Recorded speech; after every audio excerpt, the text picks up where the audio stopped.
శ్రీ వైష్ణవిదేవిది ఒక రియాలిటీ ఏంటన్నది ఒక విషయాన్ని ఇక్కడ ఒక వ్యక్తి చెప్పబోతున్నాడు. అసలు ఇది ల్యాండ్ స్లైడా లేకపోతే క్లౌడ్ బస్టా, సమ్ కన్ఫ్యూజన్. ఆ కన్ఫ్యూజన్ ఏంటి, ఆ రోజు జరిగినటువంటి రియాలిటీ ఏంటన్నది మనం తెలుసుకునే ప్రయత్నం చేద్దాము. అయితే రాజేష్ సహోత్రా అన్నటువంటి ఏదైతే వ్యక్తి ఉన్నారో ఆయన చాలా ఇన్ఫర్మేషన్ చెప్తున్నారు ఆ రోజు జరిగిన సంఘటన గురించి. అయితే ఇక్కడ సంఘర్ష్ సమితి కట్రాకు సంబంధించినటువంటి వ్యక్తి శ్రీ సంఘర్ష్ సమితి. అయితే ఇక్కడ ఆయన చెప్పేటటువంటి విషయాలు ఏంటంటే వైష్ణవిదేవికి ఏదైతే యాత్ర ప్రారంభమవుతుందో ఆ రోజు జరిగినటువంటి సంఘటన అనుకోవచ్చు. ఒకటి క్లౌడ్ బస్టా లేకపోతే వచ్చేసేసి మనకు ల్యాండ్ స్లైడా.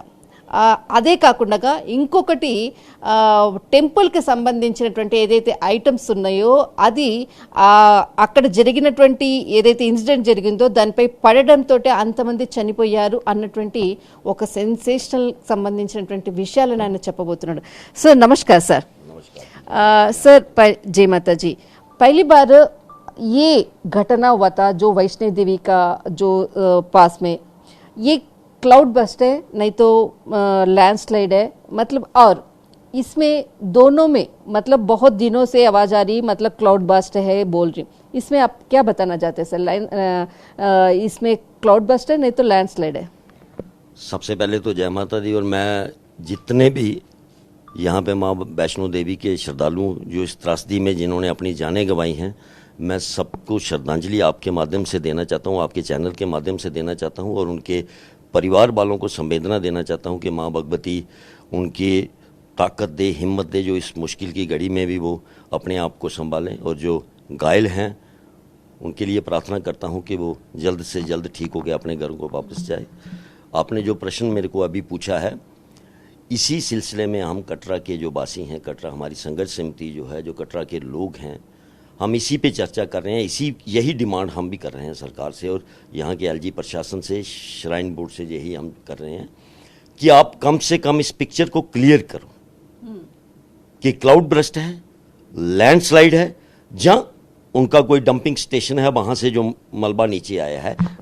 आपका जो दोनों का जो इंसिडेंट हुआ था उधर डंपिंग स्टेशन भी है? बिल्कुल मैम, अभी तक हमने जो सुना है, मैं तो वहाँ पे फिजिकली तो मैं वहाँ पे नहीं जा सका, क्योंकि अभी तो ये किसी को जाने नहीं दे रहे, मोबाइल वगैरह लेके, कैमरा लेके किसी को ऐसे भी नहीं जाने दे रहे हैं, क्योंकि वो अपना जो भी खाना पूर्ति करना चाहते हैं वो अपनी जो भी करना चाहते हैं। मगर आज की डेट में सबसे बड़ी बात यह है कि 40 हों, 42 हों, जो 35, जो अब पीछे आंकड़ा आया था 35, अब 40-42 का आंकड़ा हो गया है, जिन लोगों ने भी अपनी जानें गंवाई हैं उसका जिम्मेवार कौन है? अगर वो लोग वहां पे गए, दर्शन करने के लिए वो जाते हैं, उनको अलाउ किसने किया? एडवाइजरी जारी हुई थी, यूनिवर्सिटी बंद, कॉलेज बंद, स्कूल बंद, लोगों को कहा गया कि अगर आपको कोई ज़रूरी काम है तो घरों से बाहर निकलिए, अदरवाइज घरों से बाहर मत निकलिए। अगर मुझे ये कहा गया है कि आप अपने घर में बैठिए, तो जो लोग इतनी दूर से यहाँ पे आते हैं, माँ भगवती के दर्शन करने के लिए आते हैं, उसकी जिम्मेवारी किसकी है? उन लोगों को कैसे अलाउ किया गया कि वो वहां पे गए? एक चीज है सर, जो आपने बताया एडवाइजरी होने के बाद ये लोग अंदर का है ना परमिशन दिया था, छोड़ दिया? मैम यहाँ पे ऐसा है कि यहाँ पे एक कार्ड श्राइन बोर्ड की तरफ से इशू होता है, जिसको यात्रा पर्ची कहते हैं, RFT कार्ड इशू होता है। जब तक वो कार्ड किसी ने नहीं पहना होगा उसको बाणगंगा गेट क्रॉस नहीं करने दिया जाता।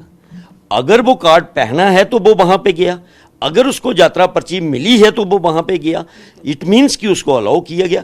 अब ये कहते हैं कि हमने यात्रा रोक दी थी। अगर यात्रा रोकी है तो यात्रा रोकने का मतलब होता है ट्रैफिक दोनों साइड से रोकी जाए। वैष्णो देवी भवन पे जो लोग थे उनको वहां रोका जाता, जो छांजी छात में थे उनको वहां पे रोका जाता, जो कटरा से यात्रा को वहां जाने के लिए अलाउ नहीं किया जाता। अगर वो लोग वहां पे आए तो किसकी जिम्मेवारी है?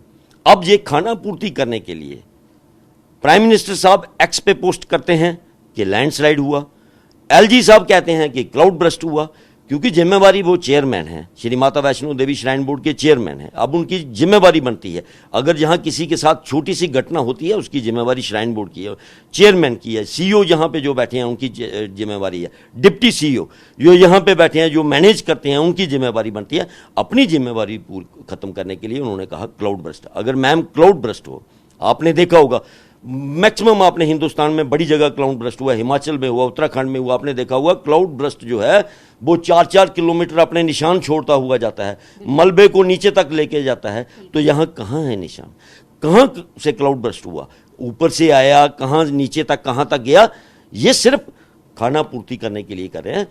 हमने अभी 3 दिन पहले हमने श्रद्धांजलि देने के लिए पूरा कटरा टाउन बंद किया था, सब लोग यहाँ इकट्ठे होकर बस स्टैंड पे उनको श्रद्धांजलि, और हमने यही डिमांड की है। हम प्रधानमंत्री जी से भी यही डिमांड करते हैं, यहाँ की सरकार से भी यही डिमांड करते हैं कि जिन लोगों ने अपनी जानें गंवाई हैं उनको इंसाफ कौन देगा, उनको इंसाफ तभी मिल गया।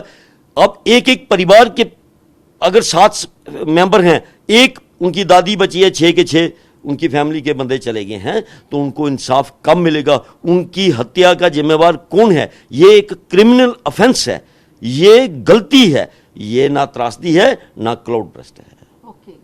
गलती की वजह से इतना बड़ा इंसिडेंट हुआ। सर, आप लोग जो भी ये धरना किया, सब लोग से बात किया, मतलब उन लोग से रिस्पांस, आपसे कुछ मीटिंग करना चाहते हैं और कुछ आगे बात करना चाहते हैं, किसी से आपसे कुछ बात किया? मैम ऐसा है कि हम लोगों ने यहाँ पे, इन्होंने एक, हम आज से नहीं काफ़ी समय से हम यही डिमांड कर रहे हैं, ये हिमालयन रेंज है, ये नौजवान पहाड़ हैं, ये माँ भगवती का त्रिकुटा पर्वत जो है, हमने बार बार कहा कि इसके साथ छेड़खानी मत कीजिए।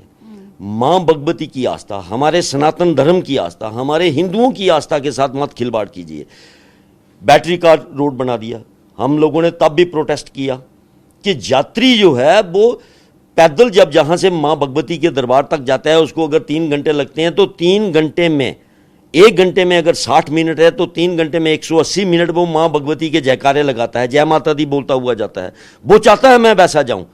इन्होंने बैटरी कार सिर्फ अपने वीआईपी कल्चर को स्टैंड करने के लिए, नेता, अभिनेता, बड़े बड़े पॉलिटिशियंस वहां से गाड़ियों में जा रहे हैं, सारी पहाड़ी को खोखला कर दिया। 1 गुफा, 2 गुफा, 3 गुफा।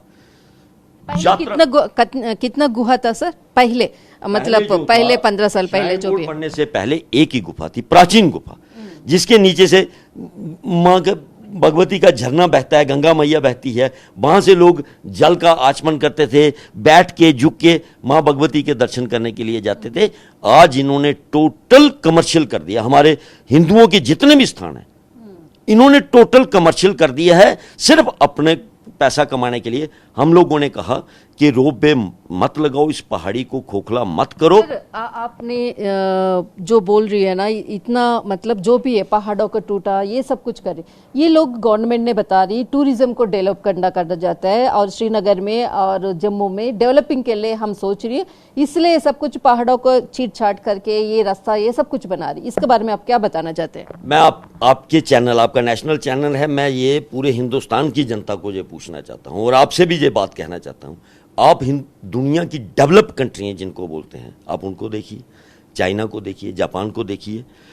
डेवलपमेंट का ये मतलब नहीं है कि पहाड़ों को काट के आप डेवलपमेंट करो। डेवलपमेंट का मतलब है कि पहाड़ों के साथ साथ आप फ्लाईओवर पे, आप चाइना में देखिए, जापान में देखिए, उनका 250-250 किलोमीटर रोड जो है वो फ्लाईओवर के ऊपर है। इनकी डेवलपमेंट ये है कि पहाड़ों को काटो और डेवलपमेंट करो। हम लोगों को इन्होंने, हमने कहा कि इन पहाड़ों को मत चलनी करो। गंडोला रोपवे जो इशू हैं, गुफा बनाई, जो किया, एक गाड़ी जेसीबी मशीनें 24 घंटे इन पहाड़ों पे चलती रहती हैं, कुछ ना कुछ ये करते रहते हैं। इन्होंने हमें कुछ दबाने के लिए हम लोगों को उठाया, जेलों में डाल दिया अपने प्रोजेक्ट को। फिर हमको कहा कि आपसे बातचीत करते हैं, चोरी छुपे काम लगाते हैं। माँ भगवती ने एक मैसेज दिया है, ये केदारनाथ बद्रीनाथ में एक मैसेज दिया है, गंगोत्री जमुनोत्री में एक मैसेज दिया गया है कि मत नेचर के साथ खिलवाड़ करो। डेवलपमेंट के नाम पे नेचर के साथ खिलवाड़ नहीं होना चाहिए। आप ये समझते हैं कि पहाड़ों को छलनी करके, पहाड़ों को कलेजा काट के आप डेवलपमेंट कर रहे हैं, ये डेवलपमेंट नहीं है। जितनी जरूरत है, पुराने जमाने में यहां 86 से पहले कभी लैंडस्लाइड नहीं हुआ। क्यों? क्योंकि वो हाथों से बना हुआ रास्ता है, लोगों ने, मजदूरों ने वो काट काट के रास्ता बनाया हुआ है, ना पहाड़ों के साथ ब्लास्टिंग करके या जेसीबी लगा के रास्ता नहीं बना है। तो वो पुराने रास्ते पे कभी लैंडस्लाइड नहीं होती थी। ये जो इन्होंने बनाए हैं, ये जो इन्होंने किया, खिलवाड़ किया है, उससे ये त्रासदी आई है, उससे ये हालात आई है।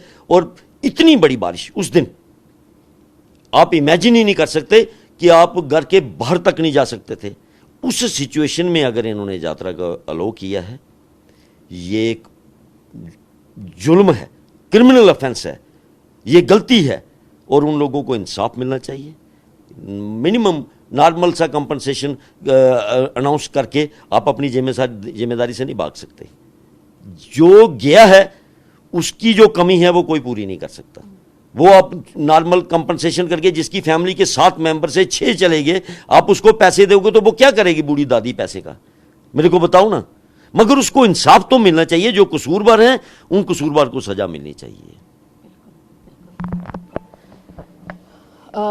రాజేష్ జీ చెప్పినటువంటి ఏదైతే విషయాలు ఉందో నిజంగా వైష్ణవిదేవి టెంపుల్లో క్లౌడ్ బస్ట్ తర్వాత ఏదైతే ల్యాండ్ స్లైడ్ అనేది ఏదైతే న్యూస్ అంతా వచ్చింది, కానీ రియాలిటీ ఆయన చెప్పినటువంటి విషయాలు ముఖ్యమైనటువంటిది. ఒకటి, డంపింగ్ పైన ఏదైతే డంప్ చేసినటువంటి ఉందో ఆ డంప్ చేసినటువంటిది యాత్రా స్థలంలో పడిపోవడంతో అక్కడ కింద ఉన్నటువంటి వాళ్ళందరూ కూడా మరణించారు. ఆయన వేసేటటువంటి 2 క్వశ్చన్స్, అడ్వైజరీ వెదర్ అడ్వైజరీ ఏదైతే చేసిన తర్వాత కూడా లోపలికి పర్మిషన్స్ ఇచ్చేసేసి యాత్రికులను లోపలికి పంపించారు, అది చాలా తప్పు. అలా చేయడం వల్లనే ఆ లోపల ఎవరైతే ఉన్నారో యాత్రా స్థలంలో ఉన్నారో పైనుంచి ఏదైతే డంపింగ్ది పడడంతో లేదంటే ఏదైతే ల్యాండ్ స్లైడ్ కావడంతో మొత్తం అంతా కూడా యాక్సిడెంట్ అయింది. కానీ రియాలిటీ ఒకటి, వెదర్ ఏదైతే రిపోర్ట్ వచ్చిన తర్వాత కూడా ఎవరు కూడా బయటికి రాకూడదు అన్నటువంటి ఒక అడ్వైజరీ ఇచ్చిన తర్వాత కూడా యాత్రికులను లోపలికి ఎందుకు పంపించారు? ఓకే, ఈ మొత్తం అంతా కూడా చాలామంది ఇప్పటి వరకు కూడా దాదాపు మనకు అందినటువంటి సమాచారం లెక్కల ప్రకారం 26 మంది అని చెప్పారు. కానీ దాదాపు ఒక 45 మెంబర్స్ పైగానే కూడా చాలా మంది చనిపోయారు అక్కడ. కానీ ఆయన చెప్పినటువంటి విషయాల్లో రియాలిటీ 2 క్వశ్చన్స్. అయితే ముఖ్యంగా అక్కడికి ఎందుకు పర్మిషన్స్ ఇచ్చారు లోపలికి వెళ్ళడానికి, తర్వాత ఏదైతే ఇక్కడ క్లౌడ్ బస్ట్ అని చెప్పి చేతులు దులుపుకుంటున్నారు, అక్కడ వాళ్ళు చనిపోయినటువంటి వాళ్ళకి ఏదో కొంత కంపెన్సేషన్ ఇచ్చేసేసి అయిపోయింది అనుకుంటున్నారు. కానీ అక్కడ జరిగిన మిస్టేక్ ఎవరైతే ఉన్నారో వాళ్ళని ముందు శిక్షించాలి అంటూ కూడా చెప్తున్నారు. రియల్ నిజంగా ఇంత పెద్ద దీని వెనకాల ఇంత స్టోరీ ఉందన్నటువంటి విషయాన్ని రాజేష్ జీ చెప్పిన తర్వాత అసలు కొంత మాత్రమే బయటికి వస్తుంది. రియాలిటీ అన్నది మాత్రం చాలా విషయాలు దాచిపెడుతూ చెప్పలేక కొంతమంది అధికారులు కూడా సైలెంట్ అయిపోతుంటారు. కానీ కట్రాలో నేను చేసేటటువంటి ఏదైతే గ్రౌండ్ రిపోర్ట్లో మాత్రం చాలా అంటే విస్తుపోయే నిజాలన్నీ కూడా చెప్తూ ఉంటే అసలు ప్రకృతితోటి ఎంత డెవలపింగ్ అని చేస్తున్నారు, కానీ ప్రకృతి మరి తిరిగి దానికి పనిష్మెంట్ మనకు ఇస్తుంది అన్నటువంటిది ఇదొక నిదర్శనం. దిస్ ఇస్ కళా కెమెరామెన్ ధర్మతో కట్రా.